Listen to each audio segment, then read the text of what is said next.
Even today there are so many beautiful and magical places in the world that you can watch calmly even for all day in your life.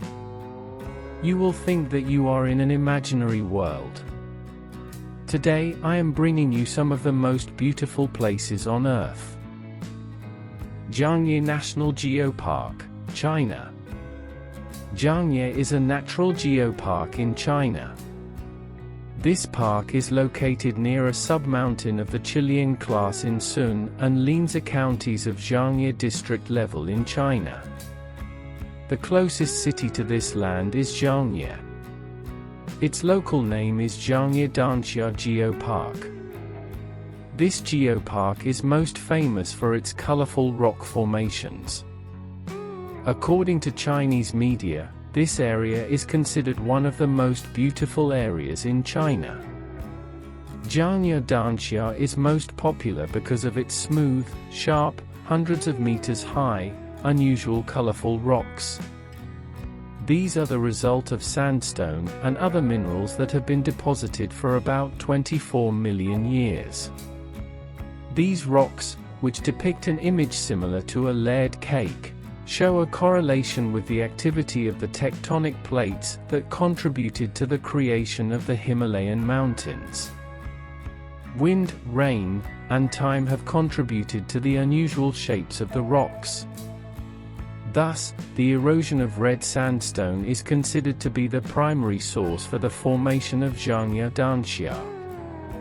These red sandstones have been eroded to form stratified ridges with isolated peaks and steep slopes.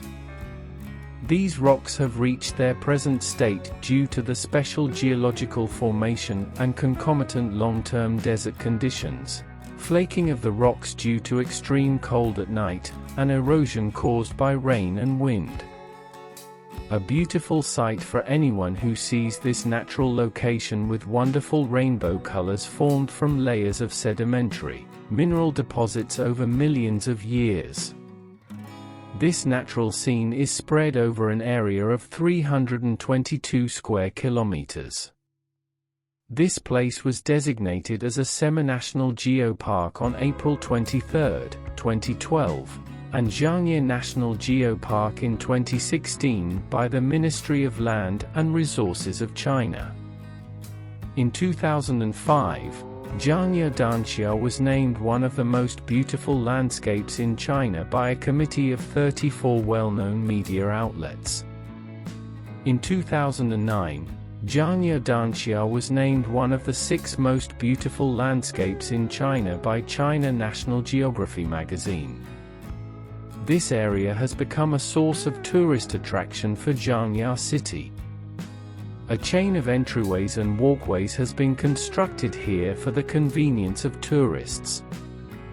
In 2014, 100 million yuan was invested to upgrade facilities in this area. Bamboo Forest, Japan. Japan is one of the countries that cultivate bamboo on a large scale. Japan has been famous for its bamboo trees since ancient times. That's because there is a belief among the Japanese that bamboo and the bamboo tree are a symbol of good luck and strength. Therefore, bamboo trees have been cultivated in Japan since ancient times, and bamboo forests were also created in some areas. Centuries ago, a wonderful bamboo forest, called Sagano, was created in the Kyoto area. Around the 8th century, noble families in Japan preferred to spend time relaxing in a natural environment. Ornamental gardens were built in various parts of Japan from that period.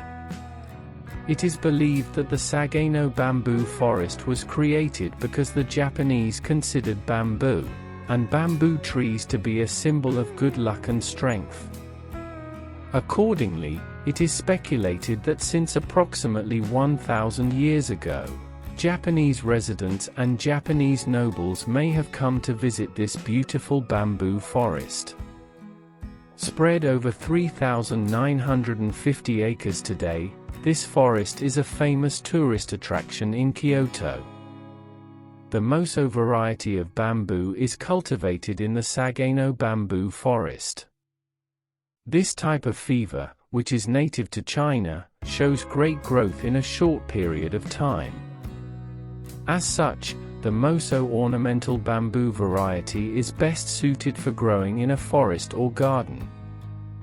It is also believed that this type of fever is more active than other types of fever in absorbing carbon dioxide and producing oxygen. Moso bamboo fibers are much stronger than other types of bamboo. Therefore, Moso bamboo fiber is used to produce various products. The Moso bamboo trees planted in Sageno are very close to each other. When the bamboo trees combine with the wind, a wonderful sound can be heard in the forest. It is special that the wonderful sound heard from the Sageno forest is included among the 100 best soundscapes in Japan. Under the initiative of the Japanese Ministry of Environment, 100 soundscapes have been published to accustom Japanese people to enjoy the environment. A wonderful monkey park is located in the Sageno bamboo forest. A temple that is more than 600 years old is found here.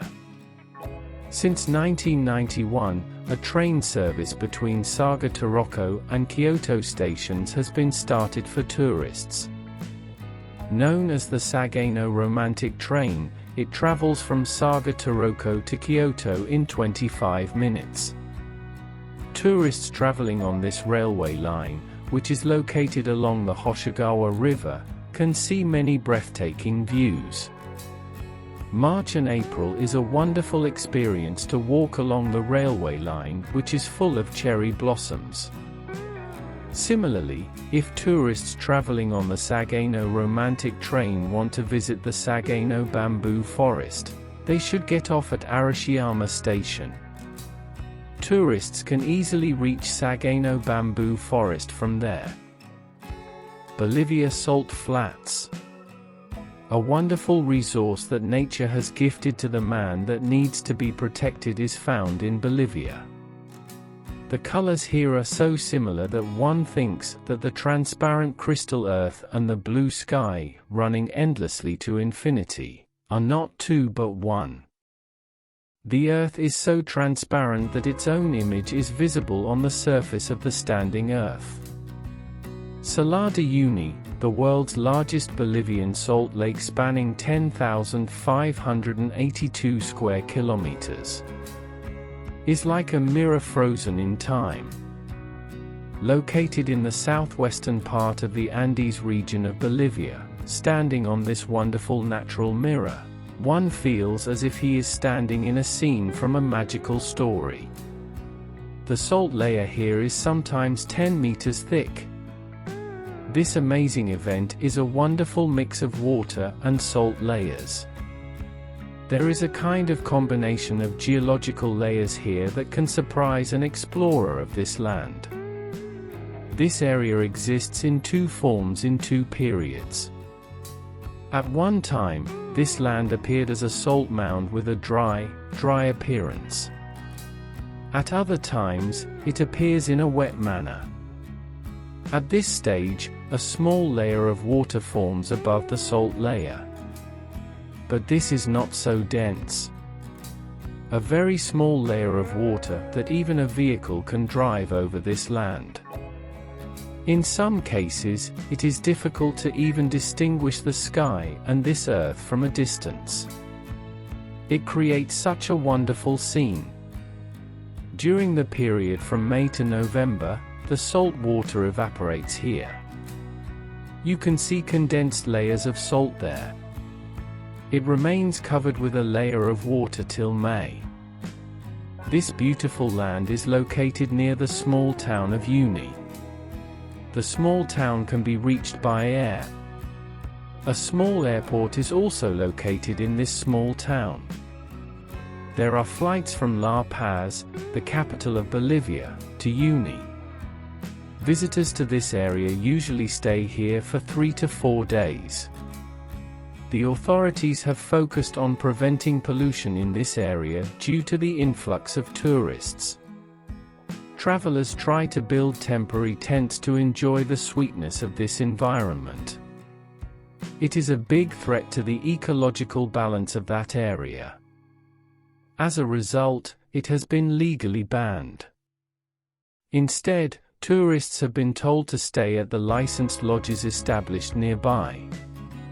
Not only is the world's largest salt lake, but the world's largest lithium reserve is also located in this region. Between 50% to 70% of lithium is supplied from this area. There are some essential materials and tools that visitors to this area should carry. Flashlights and toilets in the area are charged for use, coins are required to provide them. Seemingly endless layers of salt that are blindingly bright, sunglasses, cameras, extra drinking water, sun protection to avoid blindness, masks, and ointments to protect the skin, sleeping bags, warm clothes to keep the body warm, and hot water bottles that need to be used as the night is extremely cold are among the items that should never be forgotten. About 40,000 years ago, this event has been a part of Minchin Lake. It is a large lake that existed in prehistoric times, and later that lake dried up. After the lake dried up, two new lakes named Pupo and Uruyor were created in this area, and two salt deserts named Salar de Coipasa and Uni were also created. The largest of these is the Uni Salt Desert. The Unis Salt Desert is 25 times the size of the Bonneville Salt Flats in the United States. There are more than 10 billion tons of salt here. About 25,000 tons of salt is obtained annually. Venice. Located in northeastern Italy, Venice is a collection of 117 small islands in the Venetian lagoon. These are separated by 177 canals and connected to each other by 409 bridges. It is believed that the settlement of Venice began with people who migrated from various cities belonging to the surrounding Roman Empire after various invasions. The Roman inhabitants who migrated thus built small wooden houses on the swampy Venetian islands and started living there. Lack of clean water and muddy swamps not suitable for cultivation was a serious problem they faced. The Venetians knew how to make salt from salt water, and since salt was one of the main ingredients for food preservation at that time, they sailed to different regions and started making a great fortune from the salt trade. It was their way to buy what they wanted with this income. Since the Venetians' only mode of transportation was on water by boat, they were masters of navigation. With this, Venice became a leading trading nation. As Venice became economically stronger, they wanted to make these areas orderly area with buildings. But the swampy ground was not strong enough to build buildings on. As an answer to this, they sunk a large number of logs firmly together straight into the mud until they found strong areas in the mud floor. Since there are no suitable factors for wood decay in the earth, the logs do not rot and get a strong foundation suitable for constructing buildings. A very large amount of logs have been used to prepare the foundation for the construction of this one building. On this foundation, strong timbers were laid, and on top of that a layer of water-resistant marble rock, on which brick buildings were built. As Venice became an economically strong city, it faced a foreign invasion around 810 and successfully repelled it. Between the 9th and 12th centuries, Venice was a powerful state that claimed an extremely powerful navy and a huge economy. And because of that, the Eastern Roman Emperor, to which it belonged, allowed Venice to exist as a separate state. By the 15th century, Venice, which was once a very powerful state, began to fall. Around 1453 the Turks invaded Venice and the war lasted for 30 years. In 1797, when Napoleon Bonaparte of France conquered Venice, which was an independent state for about 1,000 years, became a French colony. After that, Venice, which came under the control of several other states, was taken over by the newly established Kingdom of Italy around 1870. The area of Venice is about 414.6 square kilometers. It is divided into 6 districts: Cannaregio, Castello, Dorsoduro, San Marco, San Polo, and Santa Croce. Today, Venice is one of the main tourist areas in the world, and about 50,000 tourists visit it every day. St. Mark's Square, Grand Canal, Rialto Bridge, and San Polo can be called some of the main tourist attractions. Vehicular traffic is prohibited here, and all transportation is done by boats along the canals. Venice and its surrounding lagoons have been designated a World Heritage Site. There are other beautiful places in this world that we have only seen in movies and yet have not seen in real life. I hope to bring you more beautiful places like this. So don't forget to subscribe to us and click the bell icon to watch such interesting information daily. Thank you.